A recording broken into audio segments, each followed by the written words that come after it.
Hello everyone. In our lecture series based on vector analysis, in the previous video we studied scalar and vector fields, and now we will start doing the mathematical portion of this chapter, vector analysis. We are going to study the tools which actually help us to analyze vectors. After all, whatever topics we study in physics, especially those which require vector analysis, we need some mathematical tools. Only then we can solve them and understand the behavior of any vector. And almost all the things that we study, be it temperature, pressure, mass, stuff like that, or be it electric field, gravitational field, and so on, magnetic field, all the terms, all the quantities that we study in physics, they are divided into either scalar quantities or vector quantities.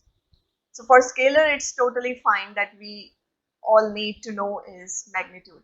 But for vectors, we need both magnitude and direction, and that's why we need some mathematics by which we can actually analyze those vectors. So today we are going to discuss derivative of a vector. Most of you must have studied in maths how to find derivative of any quantity. But now let's see how does this mathematical tool help us in physics to analyze vectors. Derivative of a vector, how to state it? Consider a vector, suppose we have a vector A which depends on scalar variable t. T is the time, and we know time is scalar.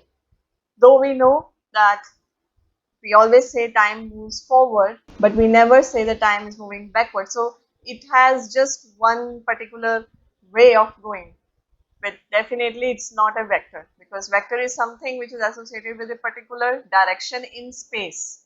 When we consider space and time, so time is a different quantity, and whatever vectors we discuss, they are discussed in space. So if that vector depends on time, and delta A is the increase in vector A corresponding to increase delta t in the time.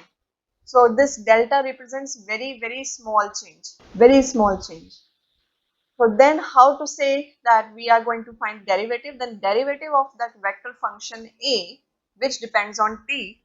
See, this thing has a meaning. Now this A is a vector function, because we studied that whenever we define vector field, basically that's the field around the vector, and we often consider it as a point function corresponding to some quantity. So here vector A is depending on t. So this is the function, and in the parenthesis we always put that variable on which this vector function, on which the behavior of this vector function depends. So with respect to scalar, variable t is defined as dA of t by dt, then limit delta t tends to 0. That means the change in time that we are considering, that's very small, something which is approaching to 0. So very small changes in time we are considering. So then when we use limit and delta t, then of course we would write in the brackets delta a. Okay, we will remove this d. This is all the way we represent using the mathematical tools. And then this formula of limit, if you have studied limit in mathematics course, then this is how we expand it. That is simply vector function A, which is depending on time t plus delta t. See, t was the original time, and now delta t would be the change in time. Okay, and minus A of delta t. So whatever change is there, that is what this thing, this derivative represents. So provided the limit exists, limit should exist, only then we can use this expression. So you have a vector which depends on some scalar variable. Here t is the scalar variable, that is time. So derivative of a vector means change in that vector with respect to some variable. That how is that vector changing or behaving with the change in some variable on which that function depends, on which that vector function depends. So here this A depends totally on time. The way time would change, the behavior of this vector function a would change. So obviously we would get some graph if we draw time on x-axis and the vector function value of that vector function on y-axis, then we might obtain some graph. But we want to know some value, some result, some numerical result we want. So to get that, we use this tool of derivative. We simply take the derivative of the vector with respect to the variable on which it depends. And then whatever answer is obtained, that gives us that factor with respect to which the change is happening. So when the limit exists, then this vector a of t is said to be differentiable. Otherwise, when we represent simply that we have vector a, that means, okay, there is a vector a which has magnitude as well as direction, but that's it. No other information is gathered from this thing. But whenever we write a vector and along with some variable within the parenthesis, then that means this thing gives us the indication that vector a depends on t. It depends on t. That whatever variable is written inside, that means this vector function is basically function of t. The way t would change, the behavior of vector function would change. And here t is time. Usually we say rate of change of. So basically you can also consider this thing as rate of change of vector A. The way we study in speed or velocity, that whenever we have dt in denominator, we usually say that that is rate of change of. Velocity is rate of change of the distance or the displacement. Usually we say rate of change of displacement is velocity. So rate of means something which is changing with time. So always we never write rate of change of displacement with time. No, because rate of itself means with respect to time. So these are the things that we should remember, that rate of always indicates that this is with respect to time. Acceleration is rate of change of velocity. That's it. We don't say rate of change of velocity with respect to time is acceleration. No, because rate of itself means that with respect to time you are considering. So basically here this vector A is changing with respect to time. Whenever time would change, there would be some change in vector A. So we can mention it as rate of change of vector A. And whenever we write any variable along with vector in parentheses, then that means that the vector depends on that variable. The way that variable would change, that vector would change. So here you can say that t is our independent variable, because t is independent. It is not depending on anything. It would change the way it wants to change. No one is controlling it. But this vector a, it's a dependent variable. And it is dependent on whom? It is dependent on t. It depends on time. Whenever time change, whenever it will change, vector a would change. This is the information we obtain from this thing whenever we write.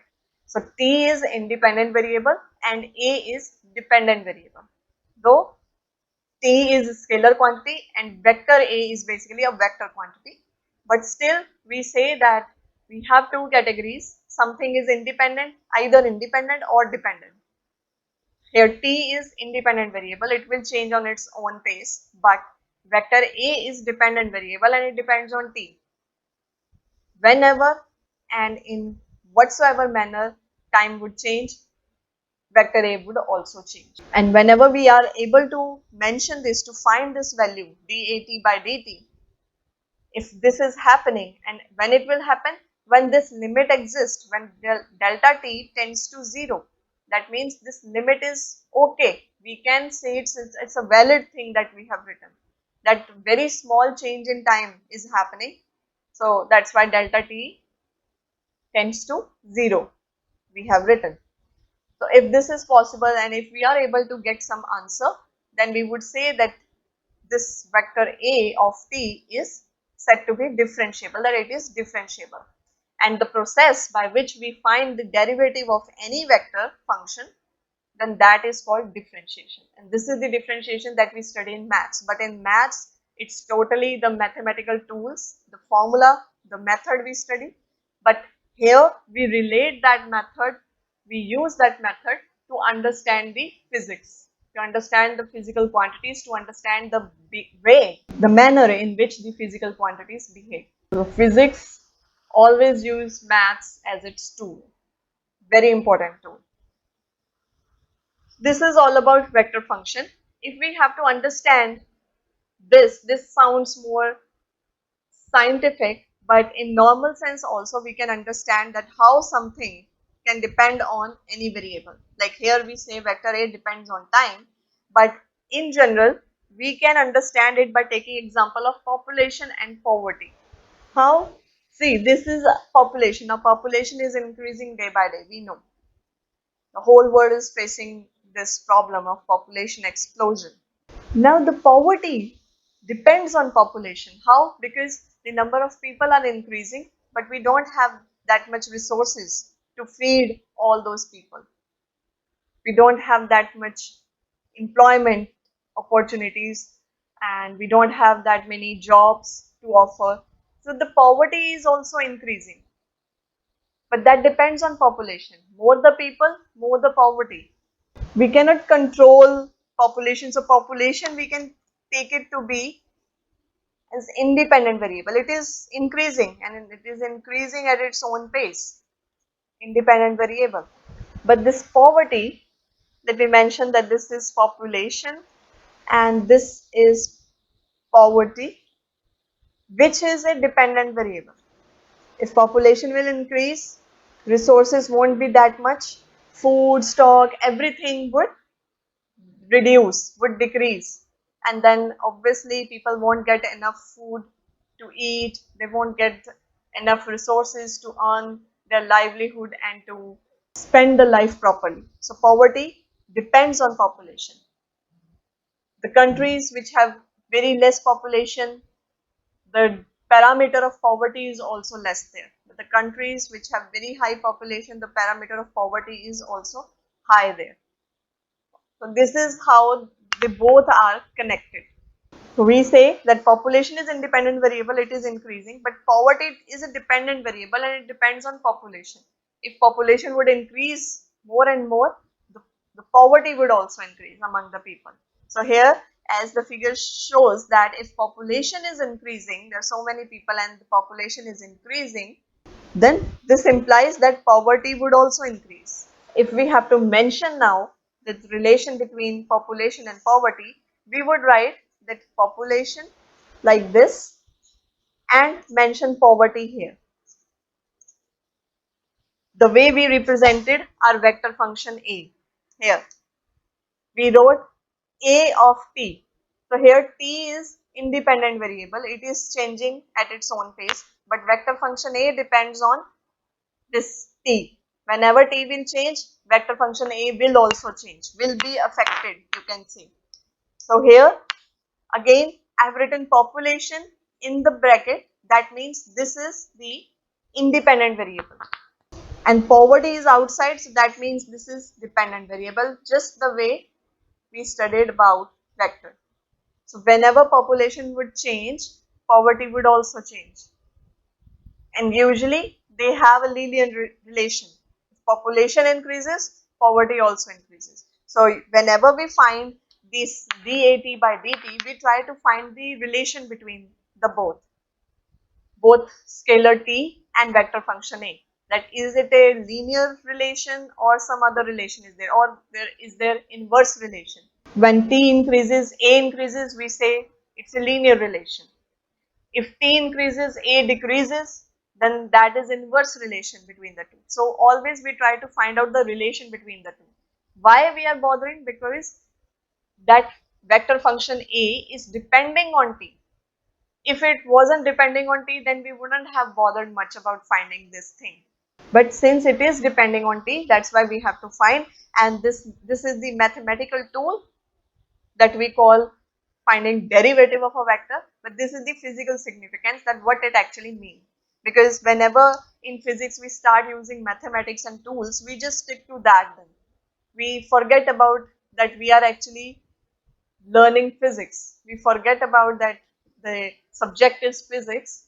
We just start using maths, and then we just get lost in the maths, all the formulae and derivations. But relating that mathematical result with the physics, with the actual phenomena, is really important.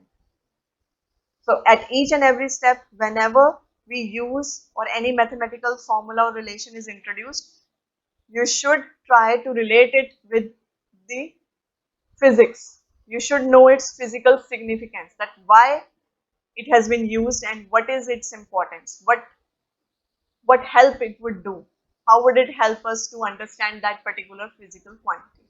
So this is all for today, and in the upcoming videos we'll continue discussing more of the mathematical functions. Thank you.